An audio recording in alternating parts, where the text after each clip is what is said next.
পূর্ণ জন্মতিথি, পূর্ণ আবির্ভাব তিথি উদযাপন করেছি, সেটি ছিল বিগত 10ই জানুয়ারি, একদিন আগে 10 তারিখে শনিবার। আজ আমরা সমবেত হয়েছি স্বামীজির এই জন্মদিনটিকে পালন করার জন্য। 163 বছর আগে কলকাতার সিমলে পল্লীতে এই ছোট্ট শিশুর জন্ম হয় এবং 39 বছর কয়েক মাস এই ধরাধামে অবস্থান করে স্বামী বিবেকানন্দ একটি ভাবরাশি, ভাবপুঞ্জ ছড়িয়ে দিয়ে গেলেন, যা স্বামীজির নিজের কথায় আগামী 1500 বছর চলবে। আমাদের এখানে আজকের রামকৃষ্ণ মিশন আশ্রম নরেন্দ্রপুরে এই বিবেকানন্দ শতবার্ষিকী প্রেক্ষাগৃহে আজকের এই প্রভাতী অনুষ্ঠানে উপস্থিত আছেন আশ্রমের পূজ্যপাদ সম্পাদক মহারাজ, পূজনীয় শাস্ত্রজ্ঞানন্দজি মহারাজের চরণে আভূমি প্রণাম নিবেদন করি।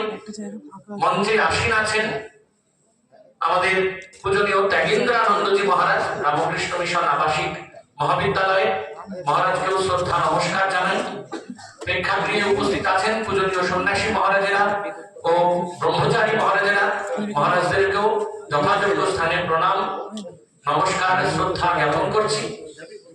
আমাদের আজকে এই অনুষ্ঠানে এই শতবার্ষিকী প্রেক্ষাগৃহে, যেটি স্বামীজির নামেই নামাঙ্কিত, সেখানে উপস্থিত হয়েছে আমাদের বিদ্যালয়ের, মহাবিদ্যালয়ের, আমাদের blind boys academy, industrial training centre, শিশু বিদ্যাপীঠের সমস্ত ছাত্ররা।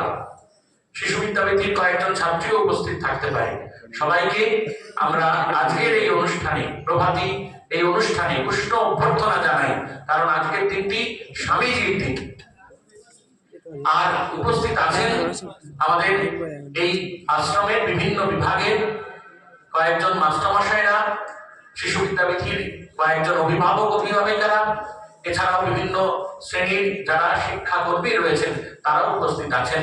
তাদেরও যথাযোগ্য স্থানে শ্রদ্ধা জ্ঞাপন করছি।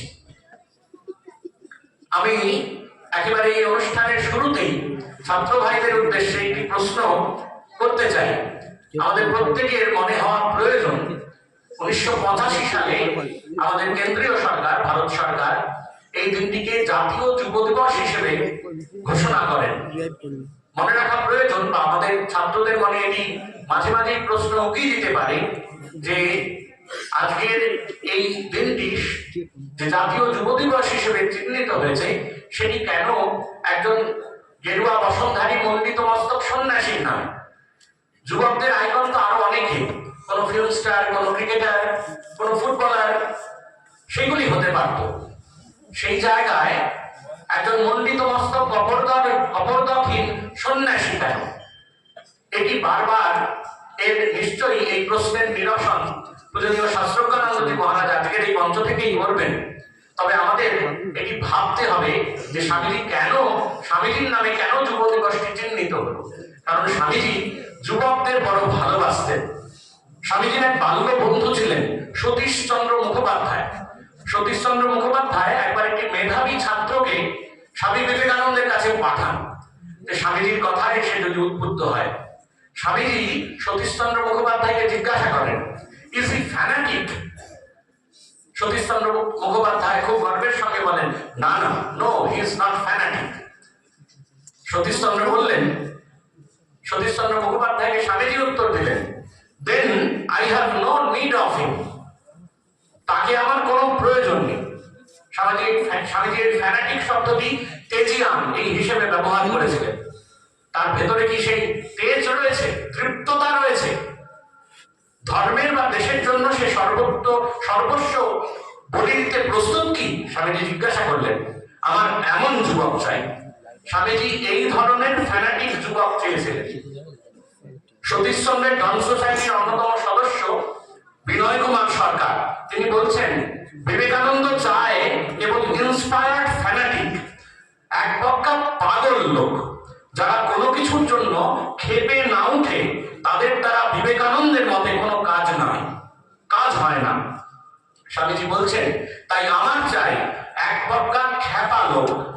এটা একটা নতুন দর্শন, কোনো সন্দেহ নাই। মামুলি লোক দিয়ে বড় কিছু ঘটানো সম্ভব নয়। এক বজ্ঞা খ্যাপামির ভেতরেই পাওয়া যায় যে কোনো কর্মক্ষেত্রের জন্য জীবন ঘোরাবার চাবি। স্বামীজি এই ধরনের যুবক চাইতেন, যারা শরীরে সবল হবে, মস্তিষ্ক উন্নত হবে, আর একই সঙ্গে এই খ্যাপামি এক বজ্ঞা লোকের মুখ থেকে চাইতেন, মানে এমন ধারণা করার কোনো জায়গা নেই। স্বামীজি একই সঙ্গে চাইতেন এই আত্মবিশ্বাস, আত্মপ্রত্যয় আর আজ্ঞাবহতা। স্বামীজি বলছেন, আমার এমন নির্ভীক যুবক চাই যারা দেশটাকে বদলে দিতে চায়, বদলে দিতে পারে। আত্মবিশ্বাস চাই, বলছেন যে নিজেকে বিশ্বাস করে না সে নাস্তিক। বর্তমান ধর্ম বলে যে নতুন ধর্ম বলছে যে নিজেকে বিশ্বাস করে না সে নাস্তিক। স্বামীজি বিশ্বাস করতেন, তাই প্রথমে নিজেকে বিশ্বাস করতে হবে আত্মপ্রত্যয়, আত্মবিশ্বাসের সাথে, আর একই সঙ্গে আজ্ঞাবহ হতে হবে। যদি আমরা পারি তাহলে এই স্বামীজির জাতীয় যুব দিবসে আমাদের সকলের সমবেত হওয়া সার্থক। আজকের এই অনুষ্ঠানে আমরা যারা আপনারা সমবেত হয়েছেন তাদের সবাইকে আরেকবার স্বাগত জানাই এবং একই সঙ্গে ছাত্র ভাইদের উদ্দেশ্যে বলি, আমরা এই যুব দিবসের অনুষ্ঠানটি দুটি পর্যায়ে ভাগ করেছি। আজ মূলত আমাদের এই বিরাট আশ্রমের বিভিন্ন বিভাগের ছাত্রদের নিয়ে অনুষ্ঠান। আগামীকাল আমাদের প্রতিবেশী যে সমস্ত বিদ্যালয় বা মহাবিদ্যালয় রয়েছে সেই সমস্ত বিদ্যালয়ের মহাবিদ্যালয়ের ছাত্রছাত্রীদের দিয়ে একই সময়ে এই প্রেক্ষাগৃহে, স্বামীজির নামাঙ্কিত প্রেক্ষাগৃহে আরেকটি যুব দিবসের অনুষ্ঠান অনুষ্ঠিত হবে। সবাইকে আরেকবার স্বাগত জানিয়ে নমস্কারটা নিয়ে শেষ করছি।